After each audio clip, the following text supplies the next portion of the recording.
السلام علیکم ورحمۃ اللہ وبرکاتہ۔ ناظرین کرام، سلسلے ہدایت و ضلالت کے ربانی اصول سے متعلق بہت ساری باتیں آپ کے سامنے رکھی جا چکی ہیں۔ وہ اسباب جو انسان کے لیے قبول حق میں رکاوٹ بنتی ہیں اور انسان کو سچائی، حق اور صحیح بات کو قبول نہیں کرنے دیتی، وہ اس کے موانعات کا ذکر ہو رہا تھا، اور اس طریقے سے کچھ باتیں آپ کے سامنے ذکر ہوئی تھی۔ اس میں سے ایک چیز یہ بھی ہے کہ آبا و اجداد کی نسبت اور ان پر طعن زنی کا خوف، ان پر عار کا خوف کہ اگر میں نے اپنے مسلک کو چھوڑ دیا تو لوگ ہمارے ماں باپ پر طعنہ کشی کریں گے، لوگ برا بھلا کہیں گے، کیسا بیٹا تھا، اس کے ماں باپ نے اس کو صحیح بات نہیں بتائی، اس کے ماں باپ نے اس کو اپنے فکر پر صحیح تربیت نہیں دیا۔ تو یہ آبا و اجداد کے تئیں لوگوں کی طعنزنی جو ہوتی ہے، یہ بعض دفعہ انسان کے قبول حق میں رکاوٹ بن جاتی ہے۔ ایک خوف لاحق ہو جاتا ہے انسان کو، میں فلاں قبیلے سے ہوں، فلاں شخص کا بیٹا ہوں، ہمارے آبا و اجداد کا ایک اسٹیٹس ہے، ایک مرتبہ ہے، ایک مقام ہے، اگر میں نے یہ بات مان لیا تو پھر کیا ہوگا؟ یعنی لوگ کیا کہیں گے کہ فلاں شخص نے اپنے باپ کا دین چھوڑ دیا، اپنے آبا و اجداد کے دین سے نکل گیا، اور پھر اس کو اچھوت سمجھیں گے۔ اور اس حیثیت سے آپ دیکھیں کہ یہ چیزیں بھی انسان کے قبول حق کے راستے میں رکاوٹ بن جاتی ہیں۔ اسی لیے علماء نے موانعات میں سے، یعنی حق کے قبول کرنے میں جو رکاوٹیں ہیں، ان رکاوٹوں میں سے ایک چیز یہ بھی ذکر کیا ہے کہ آبا و اجداد کی نسبت اور اس سے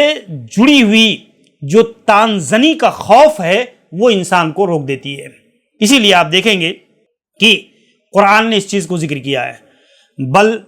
قالوا انا وجدنا آباءنا علی امہ،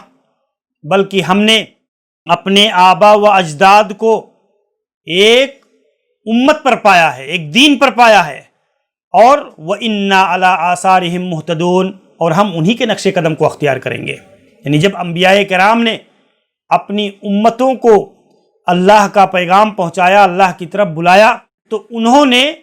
اسی نقطے کی بنیاد پر معارضہ کیا۔ کیا ہمارے باپ دادا گمراہ تھے؟ کیا ہمارے باپ دادا جس دین پر تھے وہ صحیح نہیں تھا، وہ باطل تھا؟ تو پھر اگر ہم اس کو کیوں چھوڑیں؟ یہ چیز انسان کو ہمیشہ متاثر کرتی ہے، اور اس کی وجہ سے ایک آدمی حق کو قبول نہیں کر پاتا۔ اس رکاوٹ کو حکمت کے ساتھ دور کرنے کی ایک دائی کی ذمہ داری ہے کہ وہ اس رکاوٹ کو دور کرے، ان شبہات کو دور کرے، اور دور کر کے حکمت کے ساتھ اس کو حقیقت اور سچائی پر آمادہ کرے، اس کے قبول کرنے پر۔ اسی لیے اللہ تعالیٰ نے اس چیز کو ذکر فرمایا، قَالَ اَوَلَوْ جِئْتُكُمْ بِأَهْدَىٰ مِمَّا وَجَدتُّمْ، کیا اگر میں تمہارے پاس اس سے زیادہ ہدایت کی چیز، اس سے زیادہ صحیح چیز جس پر تمہارے آبا و اجداد تھے لے کر آؤں تو قَالُوا إِنَّا بِمَا أُرْسِلْتُمْ بِهِ كَافِرُونَ، تو انہوں نے کیا کہا؟ انہوں نے یعنی جس چیز کے ساتھ تم بھیجے گئے ہو ہم اس کا انکار کریں گے، یعنی انہوں نے انکار کیا، اس کو مانا نہیں، تسلیم نہیں کیا۔ تو انبیاء علیہم السلام کی دعوتوں میں بھی یہ چیز ملتی ہے کہ انہوں نے اس طرح کا رخ اختیار کیا اور اپنے آبا و اجداد کے نسبتوں کو، ان کے دین کو اس طرح سے آڑ بنا کر کے معارضہ کیا کہ ہم جس دین پر تھے وہی صحیح ہے، ہم اسی پر قائم رہیں گے۔ اسی لیے آپ دیکھیں امام ابن قیم رحمہ اللہ نے ایک نقطہ ذکر کیا، کہا وَأَكْثَرُ دِيَانَاتِ الْخَلْقِ إِنَّمَا هِيَ عَادَاتٌ أَخَذُوهَا عَنْ آبَائِهِمْ وَأَسْلَافِهِمْ، کہتے ہیں اکثر ادیان و مذاہب میں جو چیز رہی ہے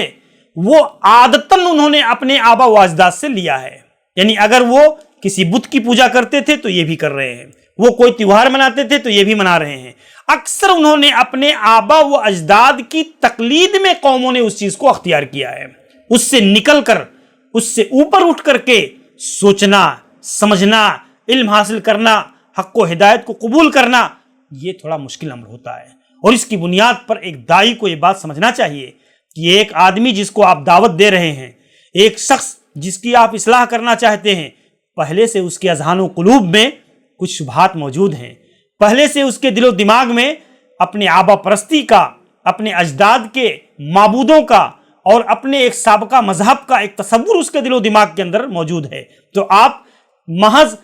چند باتوں اور چند مفروضات کے ذریعہ سے اس کو رد نہیں کر سکتے، بلکہ ایک مستقل اور دوام کے ساتھ اس پر کوشش ہونی چاہیے، محنت ہونی چاہیے، اس کے شکوک و شبہات کو دور کر کے آہستہ آہستہ اس کو حق کی طرف لانے کی کوشش کرنی چاہیے۔ یہ بنیادی چیز ہے۔ اور یہی بات اگر آپ دیکھیں گے تو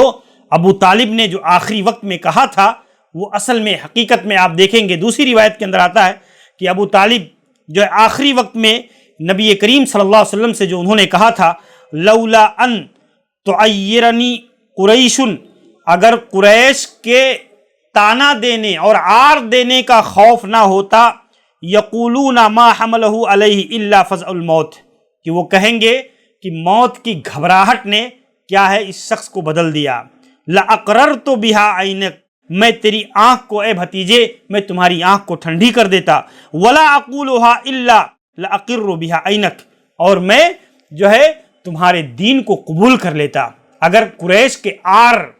تانا زنی کا خوف مجھے نہ ہوتا کہ میرے مر جانے کے بعد بھی یہ لوگ کہیں گے کہ ابو طالب تو اپنے بھتیجے کے دین پر چلا گیا، ابو طالب نے اپنے باپ کے دین کو چھوڑ دیا۔ تو آپ دیکھیں یہ چیزیں بہت اہم ہوتی ہیں، اور یہ ایک خوف اور ایک خدشہ ہوتا ہے مدعو کے ذہن کے اندر، جس شکوک اور جس شبہے کو انسان کو حکمت کے ساتھ دور کرنا چاہیے اور اسے اصل زندگی کے مقصد سے جو ہے آراستہ و پیراستہ کرنا چاہیے۔ قرآن نے خود بیان فرمایا، افرأیت من اتخذ الہہ ہواہ، اے نبی کیا آپ نے اس شخص کو نہیں دیکھا جس نے اپنی خواہشات کو اپنا معبود بنا لیا ہے، یعنی اپنے خواہشات کو اپنا معبود بنا لیا ہے، وَأَضَلَّهُ اللَّهُ عَلَىٰ عِلْمٍ، اور اللہ نے علم کے باوجود اسے گمراہ کر دیا، یعنی علم ہے، سب کچھ ہے، پھر بھی گمراہی کے راستے پر، وَخَتَمَ عَلَىٰ سَمْعِهِ وَقَلْبِهِ، اللہ تعالیٰ نے اس کے کان پر، اس کے دل پر مہر لگا دیا ہے، وَجَعَلَ عَلَىٰ بَصَرِهِ غِشَاوَةً، اور اللہ تعالیٰ نے اس کے بصرہ غشاوہ، اللہ نے اس کے آنکھ پر پردہ ڈال دیا ہے، فَمَن يَهْدِيهِ مِن بَعْدِ اللَّهِ، تو اللہ کے بعد کون ہے جو اس کو ہدایت دے سکتا ہے۔ تو میرے بھائیو، یہ ہمیں یہ ہدایت کے موانعات میں سے ہیں، ایسی چیزیں ہیں جو انسان کو حق بات کے قبول کرنے کے معاملے میں رکاوٹ بنتی ہیں۔ یہ چند بنیادی چیزیں تھیں جو میں نے آپ کے سامنے ذکر کی ہیں، جو علماء کے دروس محاضرات سے میں نے اس کو اخذ کیا ہے۔ اللہ تعالیٰ سے دعا ہے کہ اللہ تعالیٰ ہمیں اور آپ کو حق و ہدایت کی ان بنیادی تعلیمات کو سمجھنے، اور خصوصی طور سے علماء اور دعات کو ایسے مباحث اور ایسی بنیادی چیزوں کو اپنی زندگیوں کے اندر، اپنے دعوت کے میدان میں برتنے کی اللہ ہمیں توفیق نصیب فرمائے۔ یہ ایک سلسلہ تھا، یہ ایک درس تھا، جس موضوع کے تحت میں نے چند اہم ترین کڑیوں کو جوڑنے کی کوشش کی ہے۔ اس میں جو حق ہے وہ اللہ کی طرف سے ہے، اور جو کوتاہیاں اور غلطیاں اگر سرزد ہوئی ہیں تو یہ میری طرف سے اور شیطان کی طرف سے ہے۔ اللہ تعالیٰ اس کو درگزر فرمائے، اور یہ سلسلہ انشاءاللہ العزیز جاری رہے گا۔ اب یہ جو ہے درس کا یہ سلسلہ ختم ہوتا ہے، اگلے دروس میں انشاءاللہ العزیز دوسرے موضوعات کے تحت انشاءاللہ العزیز یہ سیریز جاری رہے گی۔ آپ ہمارے اس سلسلے کے ساتھ جڑے رہیے اور اس سے مستفید ہونے کی کوشش کیجیے۔ اللہ تبارک و تعالی ہمیں حق کو قبول کرنے کی توفیق عنایت فرمائے، اور دعوتی میدان میں اپنی ذمہ داریوں کو سمجھ کر کے علم و بصیرت کی روشنی میں اسے ادا کرنے کی توفیق دے۔ اقول قولی ھذا استغفر اللہ لی ولکم ولسائر المسلمین من کل ذنب انہ هو الغفور الرحیم، وصلی اللہ علی نبینا محمد وعلی آلہ وصحبہ اجمعین۔ السلام علیکم ورحمۃ اللہ وبرکاتہ۔